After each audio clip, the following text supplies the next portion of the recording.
Willkommen zurück bei Alltag Deutsch. Schön, dass ihr wieder dabei seid. Ja, hallo auch von mir. Wir haben ja gemeinsam bis Tag 60 das Niveau A2 abgeschlossen und ja, jetzt geht's weiter. Genau, jetzt arbeiten wir uns zusammen auf dem B1-Niveau hoch, bis wir Tag 200 erreichen. Heute sind wir bei Tag 78 Teil 1. Und wie jeden Tag nehmen wir uns wieder 15 neue Wörter vor. Wörter, die euch helfen, typische Situationen im deutschen Alltag sicher zu meistern. Absolut. Und auch zu dieser B1-Lektion gibt es natürlich wieder unser extra Fragevideo zur Mini-Story. Stimmt. Da könnt ihr dann laut die Antworten auf unsere Fragen üben und hört nach ein paar Sekunden direkt die richtige Lösung. Das ist super, um spontanes Sprechen zu trainieren. Ja, das hilft wirklich enorm. Und für euer Sprachgefühl empfehlen wir euch ja auch immer wieder die Shadowing-Methode. Also einfach einen Satz von uns hören, kurz stoppen, den Satz laut nachsprechen und dann weiterhören. Eine kleine Übung, die aber echt viel bringt. So, und worüber reden wir heute? Unser heutiges Thema ist Finanzen und Bank. Also alles Wörter rund ums Geld, ums Konto, bezahlen, sparen und so weiter. Ein wichtiges Thema und bleibt unbedingt bis zum Ende dran, denn da wartet wie immer eine längere Mini-Story auf euch, in der alle neuen Wörter vorkommen. Genau. Also, legen wir los. Okay, Finanzen. Das ist ein großes Feld. Fangen wir mal mit 2 Wörtern an, die absolute Gegensätze sind. Das erste Wort ist Die Schulden. ja, die Schulden. Das ist der Plural. Auf Englisch würde man Debts sagen. Und was genau sind Schulden? Also, das ist Geld, das man einer anderen Person oder viel häufiger einer Bank zurückzahlen muss. Man hat es sich geliehen und muss es zurückgeben. Verstehe. Ein Beispielssatz wäre dann vielleicht, er hat leider viele Schulden bei der Bank. Genau. Kein schönes Gefühl. Und das Gegenteil davon, wenn man also viel Geld hat, das ist dann Das Vermögen. richtig. Das Vermögen, auf Englisch Wealth oder Assets. Und das ist nicht nur Bargeld, oder? Nein, überhaupt nicht. Das ist der gesamte Besitz einer Person. Also alles. Geld auf dem Konto, aber auch Immobilien, Aktien, teure Kunst. Alles zusammen. Ah, okay. Ein Beispiel könnte sein, durch kluges Sparen hat sie ein kleines Vermögen aufgebaut. Ein sehr schönes Beispiel. Das ist ja das Ziel von vielen. Gut, wenn wir jetzt noch mal an das erste Wort, an die Schulden anknüpfen. Wie macht man den Schulden bei einer Bank? Meistens, indem man sich Geld leiht. Und dieses geliehene Geld nennt man der Kredit. Der Kredit, also Loan oder Credit auf Englisch. Genau. Man leiht sich für eine bestimmte Zeit eine Summe Geld von der Bank, zum Beispiel für ein Auto oder ein Haus. Dann wäre ein Satz, wir nehmen einen Kredit für das neue Haus auf. Perfekt. Und wenn man einen Kredit aufnimmt, dann kommt sofort ein anderes, sehr wichtiges Wort ins Spiel. Du meinst die Kosten für den Kredit? Exakt. Und die nennt man die Zinsen. Auch hier wieder im Plural. Ah, die Zinsen, Interest auf Englisch. Genau. Das ist sozusagen die Gebühr, die man dafür bezahlt, dass die Bank einem das Geld leiht. Man zahlt ja immer etwas mehr zurück, als man bekommen hat. Logisch, die Bank will ja auch etwas verdienen. Richtig. Ein Beispielsatz, der leider oft aktuell ist: Die Zinsen für Kredite sind dieses Jahr leider gestiegen. Das habe ich auch gehört. So, machen wir mal weiter mit Transaktionen und der Verwaltung von Geld. Ein ganz einfaches, aber super wichtiges Wort ist der Betrag. Der Betrag. Amount auf Englisch. Ja, das ist einfach eine ganz spezifische Geldsumme. Also nicht nur Geld, sondern zum Beispiel 25,50 €. Das ist der genaue Betrag. Okay, also die exakte Summe. Man könnte in einer E-Mail schreiben, bitte überweisen Sie den offenen Betrag bis Ende der Woche. Sehr gut. Und da hast du schon das nächste Wort benutzt. Ach stimmt, überweisen. Genau. Das Verb überweisen, auf Englisch to transfer. Und die Perfektform ist hat überwiesen. Und das bedeutet, Geld elektronisch von meinem Konto auf ein anderes zu schicken, richtig? Ganz genau. Früher hat man das mit einem Zettel bei der Bank gemacht. Heute geht das ja alles online. Klar.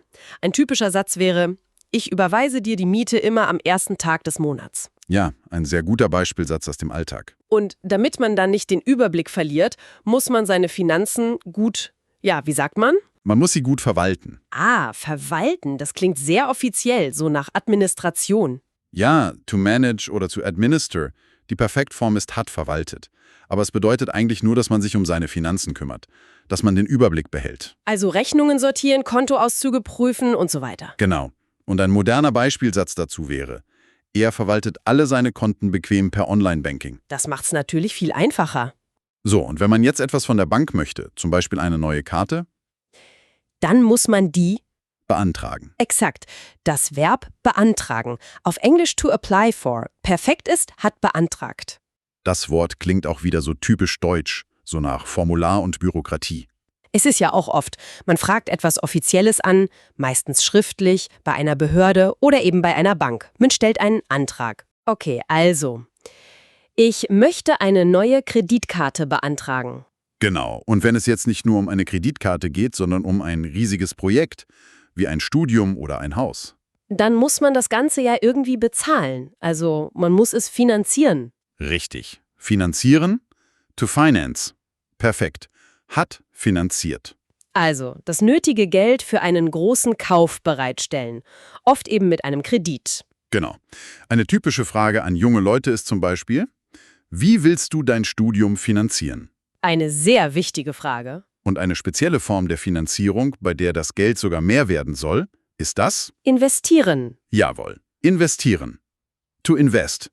Und die Perfektform ist hat investiert. Das bedeutet, ich lege mein Geld so an, dass es im besten Fall mehr wird. Genau. Zum Beispiel in Aktien, Immobilien oder heutzutage eben auch oft in ETFs. Stimmt, man hört das immer öfter. Ein passender Satz wäre, viele junge Leute investieren ihr Geld in ETFs. Absolut. So, wir sind jetzt ungefähr in der Mitte unserer Wörter. Eine ganz kurze Unterbrechung mit einer Bitte an euch, liebe Zuhörerinnen und Zuhörer. Wenn euch unsere täglichen Lernfolgen gefallen, dann unterstützt uns doch gern mit einem Abo und einem Daumen nach oben. Genau, so verpasst ihr keine neue Episode und helft uns und unserem Projekt wirklich sehr weiter. Vielen Dank dafür. Und jetzt geht's weiter. Okay, wir haben jetzt viele Nomen und Verben gehabt. Machen wir mal mit Adjektiven weiter. Gute Idee. Das erste Adjektiv passt perfekt zum Thema. Finanziell. Finanziell, also financial. Ja, es bezieht sich einfach auf alles, was mit Geld zu tun hat. Die finanzielle Situation, eine finanzielle Entscheidung, finanzielle Probleme. Also ein Adjektiv, das man sehr oft benutzen kann. Total. Zum Beispiel: Nach dem Jobwechsel ist ihre finanzielle Situation viel besser. Das ist doch schön zu hören. Und ein anderes wichtiges Adjektiv im Zusammenhang mit Rechnungen und Zahlungen ist fällig. Oh ja, sehr wichtig. Fällig, auf Englisch due. Was genau heißt das? Es beschreibt, dass eine Zahlung bis zu einem ganz bestimmten Datum gemacht werden muss. Wenn dieses Datum erreicht ist, ist die Rechnung fällig. Ah, okay. Also eine Deadline für eine Zahlung. Genau.